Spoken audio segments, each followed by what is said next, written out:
The test is in 4-part, Part 1, Part 2, Part 3, and Part 4. Now look at Part 1. Part 1. You will hear a conversation between Harry and Andrea, two students who have just finished their final exams. First, you have some time to look at questions 1 to 5.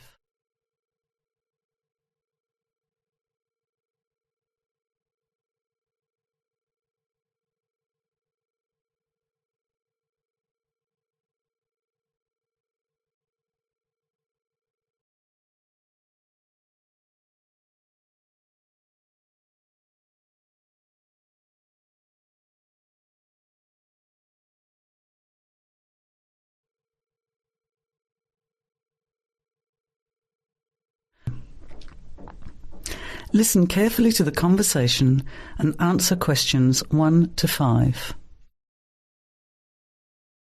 Hi, Andrea. How are you feeling now that exams are over? It's fantastic to have finished, isn't it? And to sleep in every morning. What about you? Well, I've been catching up on sleep too, but I've got a lot to do before I leave for England. Perhaps you could give me some advice. I've got a lot of things I can't possibly take back with me, but I don't know what to do with them. Well, it depends on what sort of things they are and whether you're thinking of giving them away or selling them. Well, almost everything. Furniture, the fridge and other kitchen stuff that I bought from the previous tenant. But the new people have already got what they need, so they're not interested in buying stuff from me. I can't afford to give it away, but I'm not sure how to sell it all. Oh, and there are some clothes and books as well. Why can't you take them? The books are really heavy. It's so expensive if you exceed the airline baggage allowance. And the clothes just won't all fit in my suitcase. It's amazing how much stuff I've accumulated since I've been here. Anyway, I don't think I'll need as many summer clothes in England as I have here in Australia. I see. Well, there are several alternatives. First of all, you could put up notices around the university about the books. You know, on the notice boards in the Student Union building and in the economics department. Anywhere second and third year students will see them. People are always keen to buy cheap textbooks. OK, what should I say on the notices? Just put the titles, authors and price you want, your name of course, and maybe put your phone number on those little tear-off tags. That's a good idea. And what about the furniture? You could try doing the same thing, but usually students are away all summer, so they don't want to buy furniture now. Another place to try might be a second-hand shop. Someone from the shop will usually come around and give you a free quote, and then you can decide. But you don't usually get much money for that sort of stuff. Before you hear the rest of the conversation, you have some time to look at questions 6 to 10.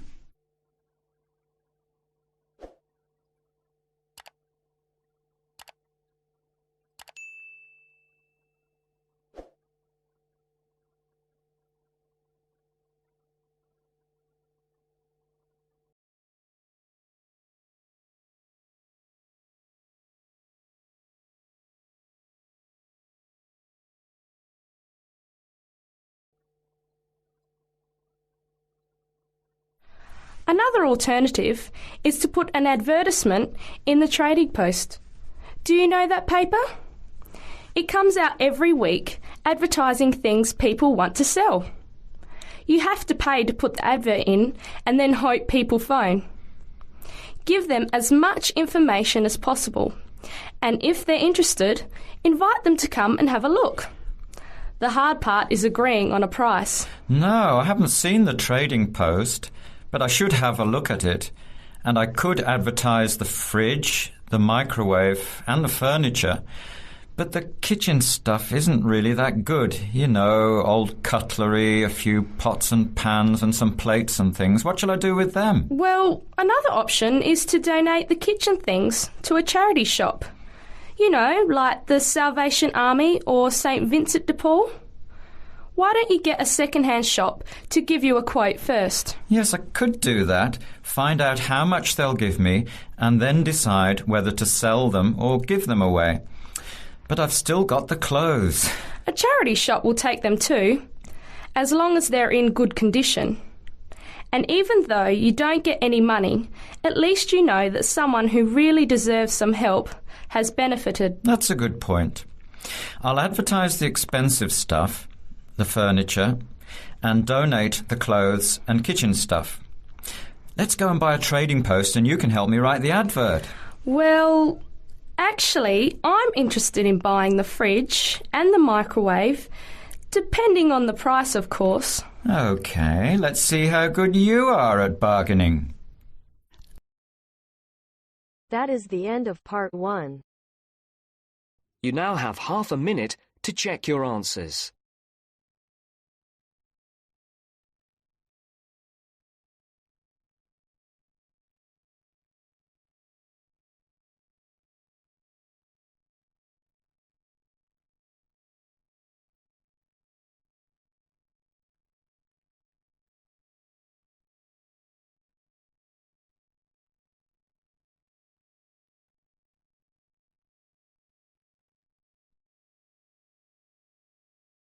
Now turns to part 2.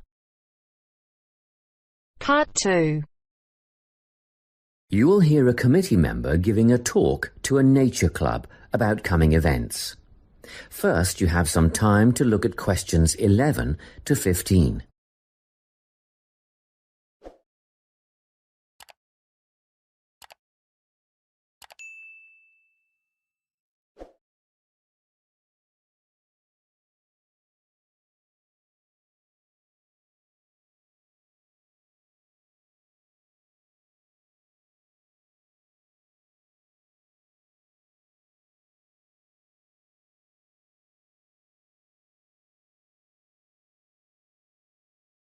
Listen carefully and answer questions 11 to 15. Hi everyone, it's good to see such a big turnout at our Nature Club session for June. Just before we start this evening's workshop, I'd like to draw your attention to what we have in store for you in the second half of the year. First of all, the guided bushwalk. This is always a favourite. Starting out on the Springvale Plateau and continuing down into a section of the State Conservation Area. Last year, we invited children aged 8 and over if they came with a parent, but the track has been washed out in a few places since then and it can be quite rough. So, this year we considered restricting it to adults only. However, on reconsideration, the committee has now decided to recommend it for all bushwalkers who are over the age of 12. Another very popular option is the bird observation walk. We'll be searching for both migratory and native birds as we walk through tidal marshlands and mangroves, and you can expect to get your feet uncomfortably wet and muddy if you don't wear rubber boots. These are a must. The leader will have a strong pair of binoculars, so we'll rely on her to name the species for us. And we've ordered some bird identification books that you may wish to purchase at a later date. From the bush to the swamp and now to the sand dunes. Our leader will help us identify plants native to the local area, as well as some invasive weed species. We'll be asking for volunteers to help pull out the weeds where possible, so a pair of sturdy gardening gloves is essential. Spades and other tools will be provided. It could get very hot and you'll need water, plenty of it, but a local business owner is willing to provide bottled water free of charge. The next outing, Bush Tucker, is a new one. Have you ever wondered what life in this country would have been like 200 to 2,000 years ago? Well, come on this trip and you'll find out how the indigenous inhabitants used local plants as food and medicine. Because lunch is included in this trip, there will be a small charge per person. We had originally thought $7 would cover the basics, sausages and bread followed by tea and coffee, but then we thought a few different cuts of meat and salad would be nice, and that brought the price up to $12 a head.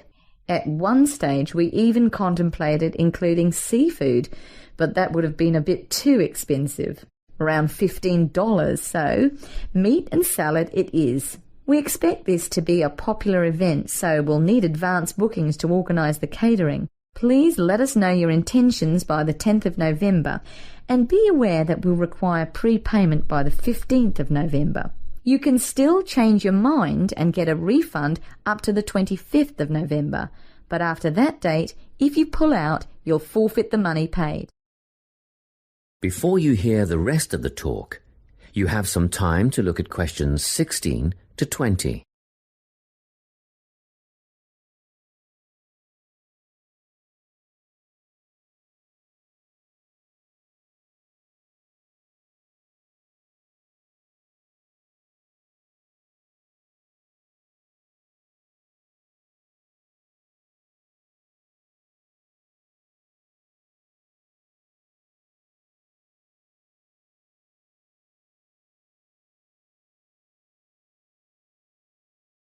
Now listen and answer questions 16 to 20. Well now, if you can give me a few more minutes of your time, I'll fill in a few details for you. The bushwalk, led by Glenn Ford, is first up in July, on the 2nd of the month. It'll start from Springvale as usual, but this year we'll be setting off in the morning at 9:15 and we'll get back at 1 in the afternoon. The bird-watching expedition is on the 10th of September at Camford, and the leader is the president of the Nature Club, our very own Joy Black. If you have any questions at all about bird life, Joy is the person to ask. This is a twilight outing from 4:30 to 6:30. Next up is the trip to the sand dunes on the 26th of November with Rex Rose.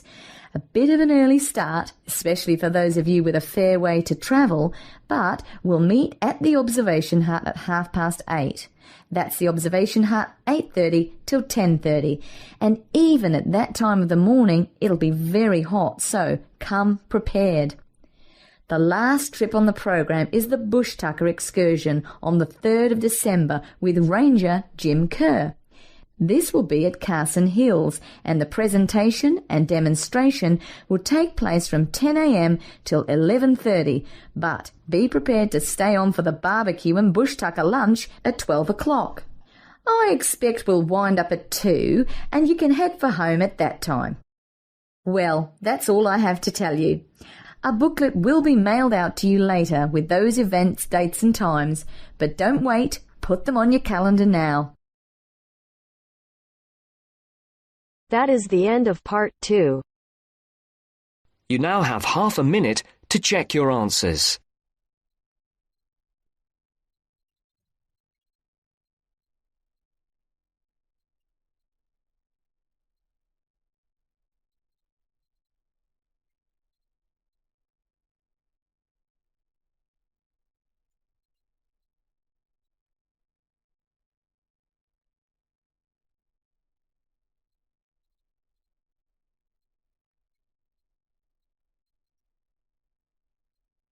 Now turns to part 3.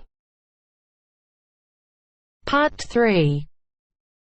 You are going to hear a lecture about dining services. First, you have some time to look at questions 21 to 24.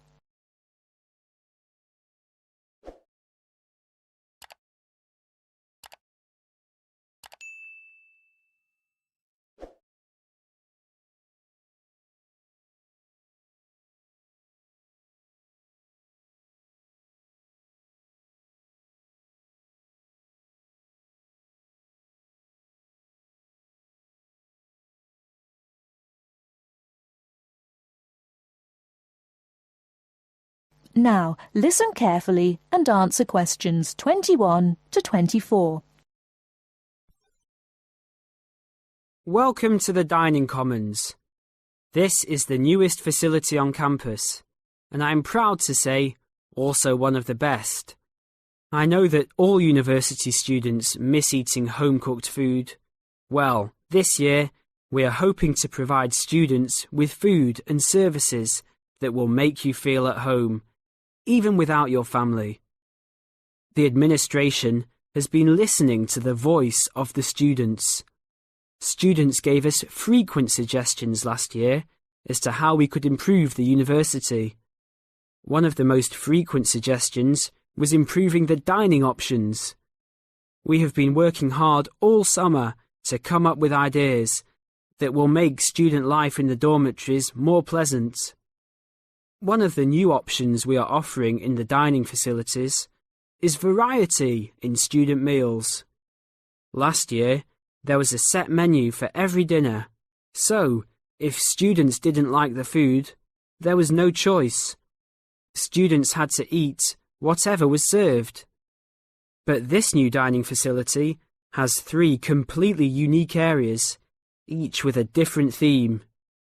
At every meal, there will be 3 options for students to choose from. For example, there might be Italian food at station number 1, which might consist of pizza and pasta.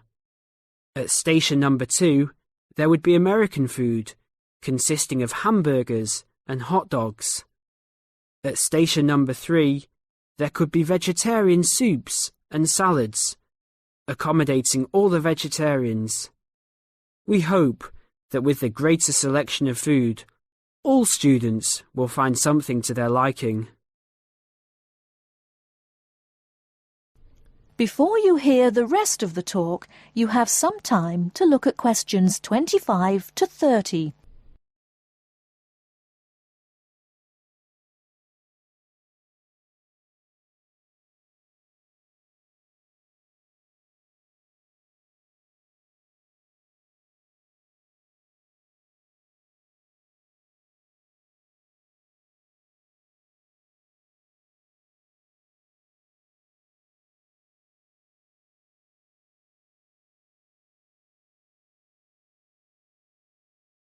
Now listen and answer questions 25 to 30. Not only will students have more options, the food will also be better. Each section of the facility will have a head chef. These are real chefs that have been trained in culinary school and have been hired specifically by the school to work in the dining facilities. All of the chefs have a speciality. The school is hoping that these chefs will prepare better tasting and more nutritious food. Every student will be able to make suggestions and also give their input as to which menus taste better. Last year, many students complained that the dining facilities didn't have very convenient hours. This year, we hope to change that. We will open for breakfast at 6 a.m. to accommodate all the early risers. In the evenings, we will open until midnight for all the students that like to go for a late-night snack. The afternoons will still remain closed, but we will have a student store open that will provide all students with drinks and fruit. The student store will be open every day from 2 p.m. to 5 p.m. Every student that has paid full tuition and dormitory fees has already paid for their dining facility fees. Students can eat at any time and in any amount for free. If you are a student that does not live in a dormitory, you can still purchase a dining facility card. This card will entitle you to the full services of the dining facility. This card is available only for students and is not open to the general public. If you are not a student and wish to dine here, you must purchase meals at the door. There are a few rules to follow. Even though we do not limit the amount of food that can be taken, we do not want students to waste food. Please do not take more than you can eat. Also, every student must clean his or her own trays and plates. We will provide plates and trays for student use, but please do not abuse these items. Please do not leave your plates on the tables. Your parents are not here to clean up after you anymore, so I hope all students will be responsible. Thank you for your attention and enjoy the upcoming year. That is the end of part 3. You now have half a minute to check your answers.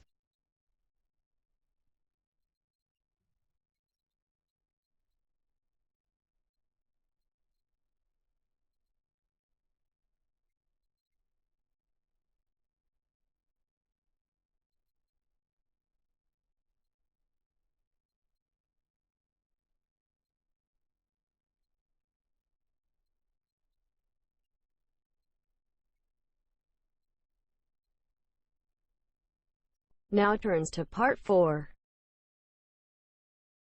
Part 4. This is Jane Frost with this morning's edition of Wake Up with Frost. First, you have some time to look at questions 31 to 40.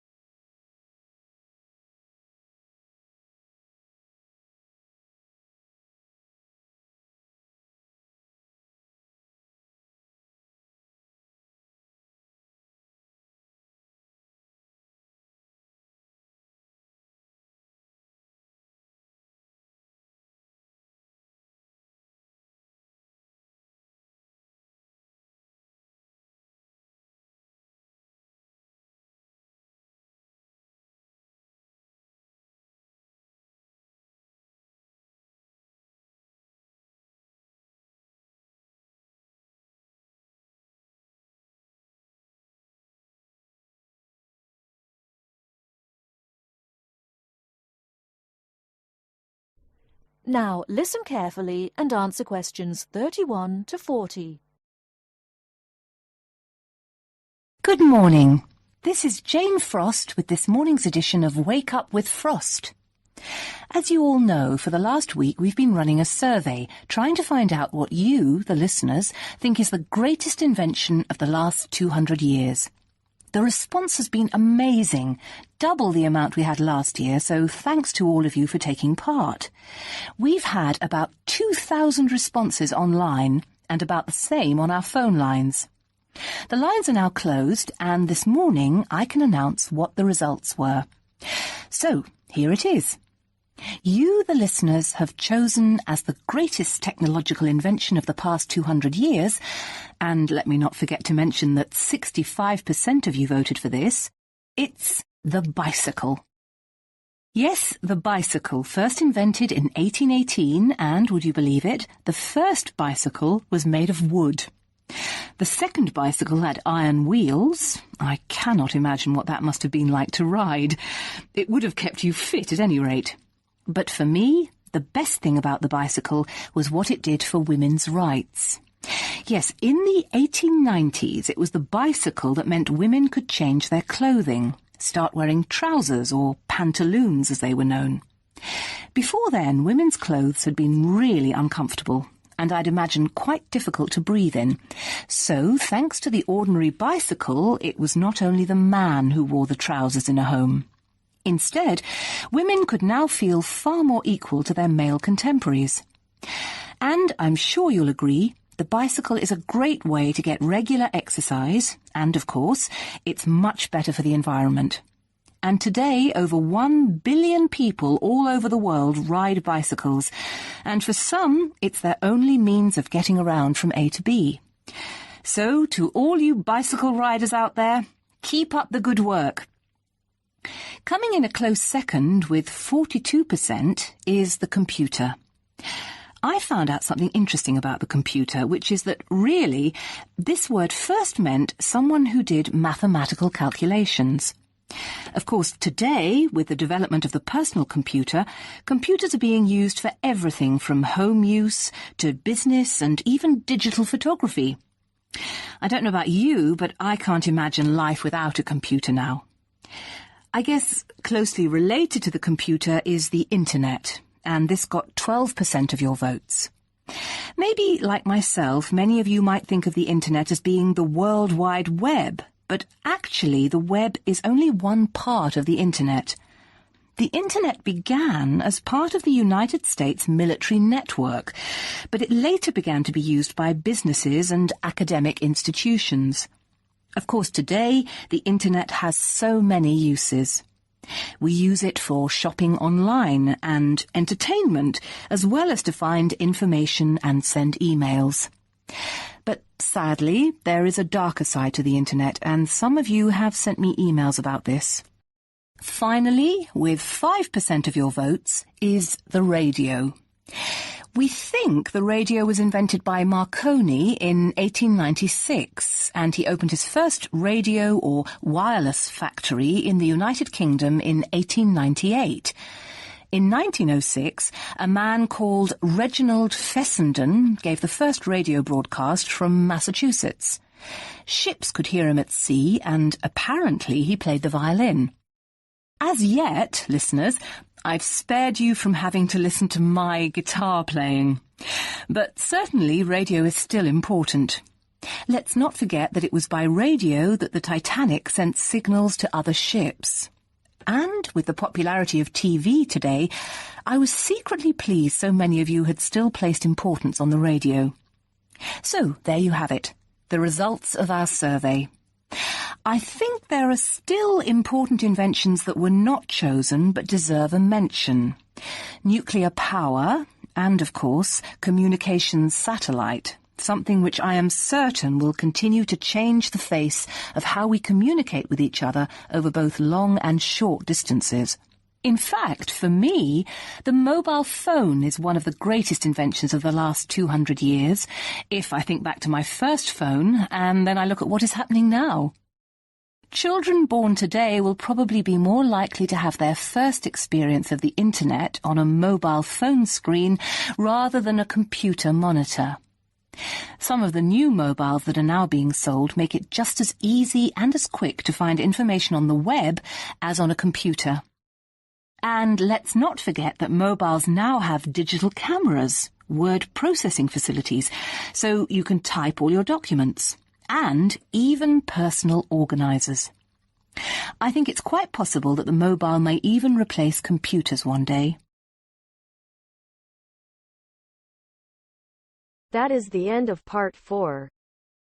You now have half a minute to check your answers.